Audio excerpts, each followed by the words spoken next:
स्वामी जी, आपके परिचय की आवश्यकता नहीं है। आप किसी परिचय के मोहताज नहीं हैं, क्योंकि आपको दुनिया अब जानने लग गई है। आज हम आपकी उपलब्धियों के बारे में जानना चाहेंगे कि आपने 15 वर्ष की अवस्था के बाद में ज्ञान दर्शन का अनुभव करना चालू किया, तो अभी तक जो लगभग 45 इयर्स में आपने इस विषय में क्या क्या उपलब्धियां हाजिर की है, यानी कि आप विश्व के कौन कौन से देशों में जाकर के अध्यात्म विज्ञान सनातन सत्य को आपने फैलाया है, देश में विदेश के अंदर कितने सत्संग करवा लिए आपने और कितने यूट्यूब पर आ गए, बुक्स में आ गए, उनका थोड़ा ब्यौरा हमारे जो ये श्रोतागण दर्शकगण हैं वो जानना चाहते हैं। तो आप कृपा करके हमारे को वो सारा ब्यौरा देवें आपकी उपलब्धियों का, क्योंकि हम आपका परिचय तो क्या करें, आपको दुनिया जानती है और आपको उस परिचय की आवश्यकता नहीं। आपका अनुभव वाणी आपका खुद का परिचय है। इसीलिए जो जो उपलब्धियां आपने हासिल की है, जो जो जगत कल्याण के कार्य किए हैं, कृपया उसके बारे में थोड़ा खुलासा दीजिए। जय सच्चिदानंद। सभी दर्शकों को और सुनने वाले को, मुमुक्षु, जिज्ञासु और महात्माओं को, सभी थिंकरों को, विचारक लोगों को मेरा नमस्कार। वैसे तो बचपन से मेरा जीवन, मैं जैन धर्म में पैदा हुआ हूँ अहमदाबाद के अंदर, गुजरात में। और बचपन से ही माता पिता का संस्कार कहो और घरेलू वातावरण कहो और घर के इर्द गिर्द का जो वातावरण था वही कई तरह धार्मिक ही था। और बचपन से मैं ये आध्यात्म मार्ग को जानने की कोशिश कर रहा था अपने लेवल के मुताबिक। तो जैसे 5 साल की उम्र से ही मैंने जैन धर्म का शिक्षा लेना शुरू किया था और 8 साल की उम्र में मेरे को दीक्षा लेने की भावना हुई, जो मैंने अपनी माताजी को बताया था कि मैं ग्रेजुएट होके आप दोनों का आशीर्वाद लेके मैं जैन धर्म में दीक्षा लूंगा। ये मेरी भावना मैंने माताजी के पास व्यक्त किया था। उसके बाद 9 साल की उम्र से लेकर के 15-16 साल की उम्र तक मैंने विश्व के 30-32 धर्मों के धर्म ग्रंथों का अध्ययन में कर चुका था। मेरे को पढ़ने का शौक था, समझने का शौक था, और पढ़ने के पीछे मेरा मकसद एक था कि एक धर्म को अगर लाखों लोग जानते हैं, मानते हैं, तो उसमें कुछ तो रहस्य होना चाहिए। बस यही जिज्ञासा से मैं सभी धर्मों का अध्ययन करता था। इसमें हिंदू धर्म का मूलभूत रूप कहेंगे तो जैन, वैष्णव, शिव, स्वामीनारायण, ये इस्कॉन का, ब्रह्मा कुमारी का, ये सभी धर्मों का मैंने बहुत अध्ययन किया। बुद्धिज्म का, जैन थियरी का, फिर कुरान, बाइबल, वो भी कुरान भी अलग अलग प्रकार के हैं, बाइबल भी अलग अलग प्रकार के व्यू पॉइंट से बनाए गए हैं, जैसे वेदांत, गीता भी अलग अलग प्रकार के होते हैं। तो ये सब ग्रंथों मैंने बहुत पढ़े। योग की बहुत सारी पुस्तिकाएं मैंने पढ़ी और इतने सारे दुनिया में धर्म है कि आपने तो कभी भी नाम भी नहीं सुना होगा। ऐसे ऐसे धर्मों विश्व में प्रचलित है, अलग अलग प्रदेश के अंदर, विश्व के भूभाग में, मगर सबकी अपनी अपनी एक प्रेजेंटेशन होती है, व्यक्त करने की क्षमता होती है, और हजारों लाखों लोग मानते भी हैं। तो ये सब मैंने स्टडी किया कि सब धर्म दुनिया वाले क्या कहना चाहते हैं। मेरा शास्त्र पढ़ने का सोच ये नहीं था कि ये क्या गलत है, क्या सही है, वो मेरे बाद की बात थी, मगर पहले क्या कहना चाहते थे मास ऑफ पीपल को ये धर्म ग्रंथ के माध्यम से, ये मैंने समझने की कोशिश किया। उसके बाद पैरेलल में हजारों साधु संत सन्यासियों को अलग अलग समय पे मिला और उनके पास से भी मैंने, उन्होंने जीवन में क्या पाया, क्या अनुभव किया, उनकी सोच क्या है, उनके जीवन का मकसद क्या है, गोल क्या है, ये सब मैं पूछता रहता था साधु संत और सन्यासियों को, योगियों को जब जब मिलता था तब। ऐसे करते करते मैं जीवन में आगे बढ़ा। फिर 16 साल की उम्र मेरी थी और अक्रम विज्ञानी दादा भगवान, उनकी एक किताब मेरे को मिली, आप्तवाणी भाग 1। वो भी मैंने पढ़ी। 300-325 पाने की पहली भाग 1 है, वो मैंने पढ़ी। उसके बाद उनके भी परिचय में आया। मैंने उनके पास से ज्ञान दीक्षा भी लिया और उनके साथ भी रहा, आने जाने का संजोग। पढ़ाई भी चालू रही, जॉब भी चालू रही और समय समय पे सत्संग में जाना, उनको मिलना, वो भी चालू रहा। और ऐसे करते करते मैं 12 साल तक उनके परिचय में रहा और अक्रम विज्ञान को भी मैंने जानने की कोशिश किया कि वो क्या बताना चाहते हैं। वो भी बहुत बड़े अनुभवी विज्ञानी थे। तो ऐसे करते करते मेरा जीवन आगे बढ़ता रहा। फिर ये सब कुछ मेरे पास जो शाब्दिक ज्ञान था, उनका बेस था, वो मेरे विजन में सेट हो गया। उसके बाद मैंने रिसर्च किया और रियलाइज किया कि आखिर ये सब बातें भले ही अलग अलग दृष्टिकोण से बताई गई है, उसमें मूलतः बातें क्या है जो आम लोग इसको आसानी से समझ सके, उपयोग कर सके और अनुभव कर सके, और वो बिन सांप्रदायिक होनी चाहिए और वो सनातन सत्य होनी चाहिए। वो कुदरत के कानून पर होनी चाहिए, क्योंकि कुदरत का कानून सबके लिए एक होता है। धर्म का कानून सबके लिए एक नहीं है। ये धर्म के लिए अलग, ये धर्म के लिए अलग, ये धर्म के लिए अलग, तो वो तो सांप्रदायिक सत्य हो गया। तो मैं उसको जानने की कोशिश नहीं करता था।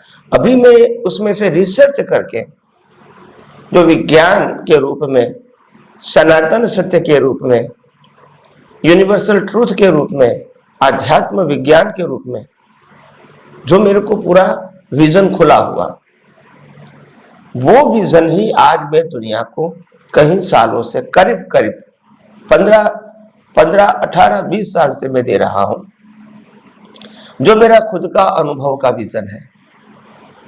और कई सारे लोगों को लगता है कि अनुभव का मतलब क्या है।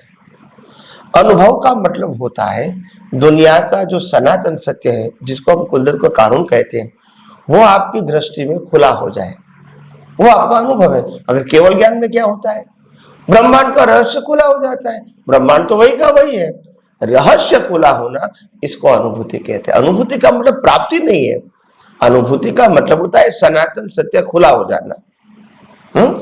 पहले किताबों में नॉलेज था, अभी खुद अनुभव किया कि ब्रह्मांड का रहस्य क्या है, ये दुनिया कैसे बनी, किसने बनाया, कैसे चलती है, ये जो सृष्टि है उसमें जो अलग अलग प्रकार के जीव है, एक इंद्रिय से लेकर पंचेंद्रिय तक का, फिर मनुष्य का, देवलोक का, नरकलोक का, उसका जीवन कैसे चलता है, कर्म क्या है, कर्म फल क्या है, बंधन क्या है, मुक्ति क्या है, और मुक्ति पाने का रास्ता सहज, सरल और सुगम क्या है, जो सबके लिए इक्वल होना चाहिए, अलग अलग नहीं।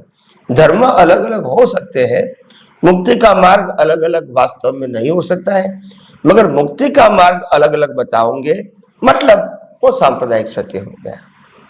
तो इसीलिए फिर मैंने ये हमारे जीवन में ये आध्यात्म विज्ञान के रूप में खुला हुआ, और वो आध्यात्म विज्ञान कुदरत, कुदरती कानून और कुदरती रचना के ऊपर आधारित है। ये आध्यात्म विज्ञान 6 सनातन तत्वों के ऊपर आधारित है, और ये आध्यात्म विज्ञान 5 इंद्रियों से जो भी अनुभव में आता है उसको कुदरती रचना मानते हैं, कोई व्यक्ति की रचना नहीं मानते हैं। तो इसीलिए अभी तक मैं देश विदेश में जाता हूं। वैसे तो मैं 93 तक भारतवर्ष में ही घूमता रहता था, क्योंकि पढ़ाई भी था, जॉब भी था और सत्संग भी करता था समय समय मिलने पे। 93 के बाद मैं रिटायर्ड हो गया और पहली बार 94 में मैंने USA, UK और कनाडा की विदेश यात्रा किया। और वहां मैंने ये अक्रम विज्ञान की बात किया था उस समय, क्योंकि जय सच्चिदानंद संघ के नीचे मैं वहां गया था। तो ऐसे में विदेश में गया, फिर दोबारा भी गया नेक्स्ट ईयर में, उसके बाद भी वहां गया, उसके बाद अफ्रीकन कंट्रीज में गया, बहुत सारी अफ्रीकन कंट्रीज में गया, जैसे Kenya, Zimbabwe, Zambia, South Africa, Botswana, Nigeria, Lagos, Nigeria, Ivory Coast, Togo, Ghana, ये सब छोटी छोटी कंट्रियां हैं। तो ये सब कंट्री में अफ्रीका में मैं गया, टांजानिया से लेके साउथ अफ्रीका तक सभी कंट्री आ गए। तो ये समंदर से लेके समंदर का एंड तक, तो वहां भी गया। उसके बाद अपना जो ओपेक देश है, जिसमें दुबई, शारजाह, अबू धाबी, वहां भी मैं गया। उसके बाद ऑस्ट्रेलिया, न्यूजीलैंड, फिजी भी मैं गया। उसके बाद बहुत सारे एशियन कंट्रीज भी मैं जाके आ गया, मलेशिया, इंडोनेशिया और अपना सिंगापुर, ये सब कंट्री में मैं जाके आया। तो ये सब कंट्रियों में मैं सत्संग के लिए घूमता था, मगर मेरा मकसद था कि ये दुनिया का सनातन सत्य जाने, अनुभव करें और लोगों को बांटे और लोगों को फ्रीडम दे। हमारा आध्यात्म विज्ञान का मेन मकसद है लोगों को फ्रीडम मिलनी चाहिए, not control by the rules and regulation, not control by the आपको ये व्यक्ति को मानना पड़ेगा भगवान के रूप में, ये व्यक्ति को गुरु के रूप में मानना पड़ेगा, ये व्यक्ति को मंदिर या मंत्र के रूप में मानना पड़ेगा, आपको ये आज्ञा का पालन करना पड़ेगा, आपको ये रिचुअल्स करना पड़ेगा, आपको ये संस्था से जुड़ना ही पड़ेगा। ये सब्जेक्ट यहाँ नहीं है। आपको सनातन सत्य को मानना है, और सनातन सत्य है कुदरत, कुदरती कानून और कुदरती रचना। सनातन सत्य यूनिवर्सल ट्रुथ के 6 सनातन तत्व, तो ये मानना पड़ेगा। तो ये समझना है हमको कोई व्यक्ति को नहीं समझना है। तो धीरे धीरे मैंने समाज के हजारों लोगों को बताया कि धर्म का मतलब यू फॉलो द फॉर्मेट, धर्म का मतलब यू फॉलो द फॉर्मेट, और फॉर्मेट का मीनिंग है एक भगवान को मानना, एक गुरु को मानना, एक मंदिर मंत्र को मानना, संस्था को मानना, रिचुअल्स को मानना, फिर उसके नीचे वर्तमान गुरु शिष्य को मानना, और बहुत सारे फंक्शन में जाना एक ही धर्म के। मैं उसको फॉर्मेट कहता हूँ। शास्त्र को भी मानना, मैं उसको फॉर्मेट कहता हूँ। तो ये फॉर्मेट सबके अंदर एक ही है। भगवान का टाइटल चेंज होगा, भगवान तो रहेगा, गुरु का टाइटल चेंज होगा, गुरु तो रहेगा, मंदिर का टाइटल चेंज होगा, मंदिर तो रहेगा। कोई जैन धर्म में जाए तो जैन मंदिर में जाएगा, वैष्णव मंदिर में जाएगा, शिव स्वामीनारायण में, अलग अलग मंदिर जाएगा, मंदिर का टाइटल रहेगा। तो मैं टाइटल को फॉर्मेट कहता हूँ। तो जो फॉर्मेट को मानते हैं और फॉलो करते हैं, फॉर्मेट को मानते मतलब फॉर्मेट को पुरुषार्थ मानते हैं, बस, तो ये धर्म है, सांप्रदायिक धर्म। आध्यात्म विज्ञान फॉर्मेट से ऊपर है, जहां केवल कुदरत, कुदरती कानून और कुदरती रचना की बात है। तो इसीलिए हम धीरे धीरे आगे तो बात करेंगे ही, मगर मैंने आपको बेसिक परिचय किया कि मेरा मकसद है कि मैं इस दुनिया के अंदर आध्यात्म विज्ञान को निष्पक्षपाती रूप से प्रकाशित करूं, लोगों को बताऊं। और सही बात यह है कि आध्यात्म विज्ञान वो ही सनातन धर्म है, और आध्यात्म विज्ञान वही हिंदू फिलोसॉफी है। और हिंदू फिलोसॉफी, हिंदू धर्म नहीं, हिंदू फिलोसॉफी। हिंदू फिलोसॉफी का मतलब जो आत्मा को मानते हैं। हिंदू धर्म में सभी आत्मा को मानते हैं, जो पुनर्जन्म को मानते हैं, जो कर्म के सिद्धांत को मानते हैं, जो सनातन सुख को मानते हैं और मुक्ति को भी मानते हैं, ये चीजों को मानते हैं। ये हिंदू फिलोसॉफी है। रामकृष्ण महावीर को मानना वो सांप्रदायिक सत्य है। फिलोसॉफी हमारे सबकी एक ही है। तो मैं फिलोसॉफी की बात करता हूँ, हिंदू फिलोसॉफी कहो, सनातन धर्म को या आध्यात्म विज्ञान कहो, एक ही है, मगर इसमें फॉर्मेट नहीं होता है। और समय समय पे रामकृष्ण महावीर जैसे अनेक ज्ञानी पुरुषों ने यही सनातन सत्य को अनुभव करके लोगों को उजागर किया है। तो सनातन सत्य तो एक था, एक है और एक ही रहेगा। समय समय पे महान पुरुषों ने अनुभव किया और लोगों को बांटा, मगर बाद में उनके जाने के बाद वो संप्रदाय बन गए। तो संप्रदाय बन गए, बाद में लोगों को सनातन सत्य समझ में नहीं आएगा, क्योंकि फॉर्मेट में चले गए। पुरुषार्थ फॉर्मेट में मानते हैं, तो इसीलिए फिर उससे बाहर निकलना आम जनता के लिए आसान नहीं है। तो जैसे ही उनको इन फ्यूचर में ऐसे अनुभवी ज्ञानी पुरुष मिलेंगे तो वो फॉर्मेट से उनको बाहर निकालेंगे। फॉर्मेट से बाहर निकालने का मतलब फॉर्मेट नहीं करना वो नहीं है, फॉर्मेट करना की क्रिया चालू रहेगी, मगर पहले फॉर्मेट को फॉलो करके आप उसको पुरुषार्थ मानते थे, अभी उसको कुदरती रचना मानोगे। अभी कुदरती रचना देखना वो पुरुषार्थ है, फॉर्मेट फॉलो करना वो कुदरती रचना यानी कर्म का फल है। और कर्म का फल जो है उसको देखना कुदरती रचना के रूप में, यह अध्यात्म विज्ञान का पुरुषार्थ है। और इसीलिए पहले फॉर्मेट को ही पुरुषार्थ मानते थे, पूजा करना, आरती करना, भक्ति करना, इसको मैं पुरुषार्थ मानता था। अभी समझ में आ गया, अभी समझ में आ गया कि अध्यात्म विज्ञान के अंदर कुदरत को समझना, 6 तत्व कुदरती कानून को समझना, कुदरती कानून को समझना और कुदरती रचना को समझना, बस ये इंपॉर्टेंट बात है। तो धीरे धीरे हम आध्यात्म विज्ञान की बात और विस्तार से करते रहेंगे, जैसे जैसे प्रश्न आएगा वैसे।